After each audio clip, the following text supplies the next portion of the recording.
개발 설계에 진짜 정답이 있다고 생각하세요? 코드를 짜다 보면요. 이게 최선인가? 더 좋은 방법 없나? 계속 되묻게 되죠. 꼭 어딘가에 완벽한 답안지가 딱 숨겨져 있을 만 같고 뭐 그런 느낌.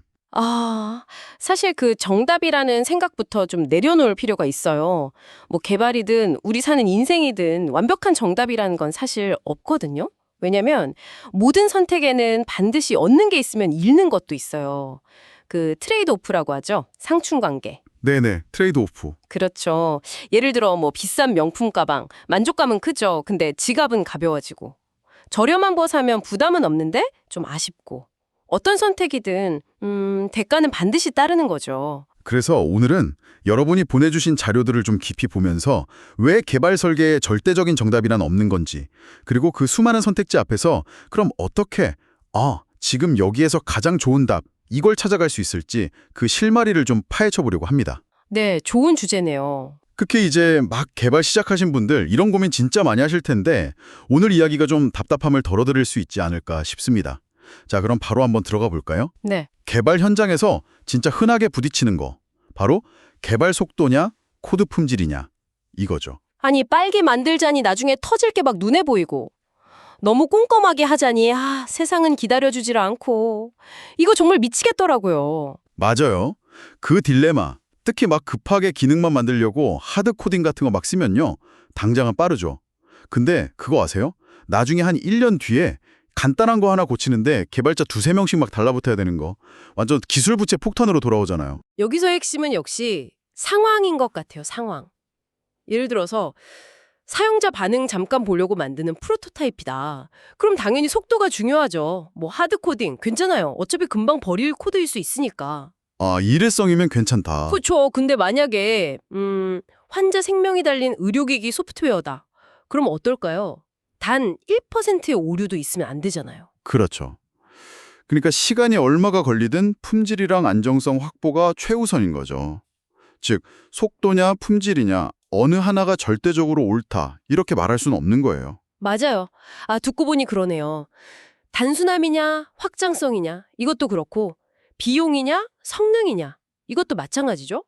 처음엔 그냥 단순하게 시작했는데, 서비스가 갑자기 커졌어요. 그럼 이제 확장성 부족해서 막 발목 잡히고, 이런 경우 진짜 많잖아요. 많죠. 그렇다고 처음부터 막 아마존처럼 거대하게 만들 수도 없는 노릇이고 그 MVP라고 하죠. 최소 기능 제품.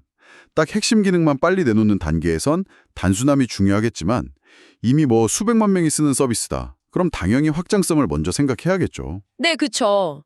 또 비용 아끼려다가 서버 터져서 사용자 다 떠나거나 반대로 성능에만 너무 집중하다가 자원 낭비하는 경우도 흔하고요. 허허, 그렇죠. 결국 어떤 기술적인 선택이 좋다, 나쁘다 이렇게 딱 잘라 말할 수가 없다는 거예요. 중요한 건 우리가 만들려는 서비스의 목표가 뭐냐? 현재 주어진 자원, 뭐 시간, 돈, 사람 이런 거예요. 그리고 앞으로 어떻게 될 것 같냐? 이런 여러 맥락을 종합적으로 봐야 해요. 그리고 그 안에서 가장 적절한 지점을 찾아내는 그 판단 능력, 그게 핵심입니다. 가장 적절한 지점. 네, 때로는 좀 극단적인 선택이 오히려 최선일 수도 있어요. 예를 들어 금융거래 시스템이다. 안정성이 무엇보다 중요하잖아요. 그럼 비용이 얼마가 들던 성능과 안정성에 올인하는 게 맞을 수도 있죠. 단, 왜 그런 선택을 했는지 명확한 근거와 논리가 있다면요. 이런 균형 찾기. 이게 비단 코드 짤 때만 필요한 게 아니네요, 진짜. 우리 삶에서도 매 순간 하고 있잖아요. 일이냐, 휴식이냐, 자기 개발이냐, 관계냐, 돈이냐, 시간이냐. 혹시 여러분도 뒤처질까 봐 불안해서 혹은 뭐 남들 다 하니까 이런 생각에 스스로를 너무 한쪽으로 막 몰아붙이고 있진 않으신가요? 번아웃 올 때까지 야근하거나 쉬는 날 없이 스터디만 하거나 뭐 그런 거요. 정확합니다. 그래서 그냥 무조건적인 욕심이나 막연한 불안감 이걸 좀 넘어서서 적절함을 찾아가는 연습이 필요해요. 개발에서는 이런 균형 감각이 있어야 지속 가능한 서비스를 만들고 그 골치 아픈 기술 부채도 관리할 수 있게 해주죠. 삶에서는 번아웃을 막고 좀 길게 봤을 때 성장과 행복을 가져다 주고요. 물론 가끔은 한쪽에 확 집중해야 할 때도 있겠죠. 하지만 그게 영원할 순 없어요. 반드시 다시 균형점을 찾아야 합니다. 아니 근데 그 적절한 지점이라는 거요. 그걸 도대체 어떻게 찾을 수 있을까요? 말이 쉽지 실제로는 되게 막막하게 느껴질 수 있거든요. 완벽한 공식 같은 건 없어요. 없지만 한 5가지 질문을 스스로한테 던져보는 게 좀 도움이 될 수 있습니다. 첫째, 내 목표가 뭔가? 예를 들어 10년 뒤에 어떤 개발자가 되고 싶지? 이 프로젝트로 뭘 얻고 싶지? 둘째, 지금 내 상황은 어떤가? 내 역량, 쓸 수 있는 시간, 우리 팀 상태는? 셋째, 뭐가 제일 중요한가? 우선순위. 지금은 속도가 중요한가? 아니면 길게 보고 안정성이 중요한가? 넷째, 내가 꾸준히 돌아보고 있나? 회고. 지금 내 선택이 처음 목표랑 잘 맞게 가고 있나? 다섯째, 내가 왜 이렇게 결정했지? 근거. 속도란 품질을 4대 6으로 잡은 이유가 뭐지?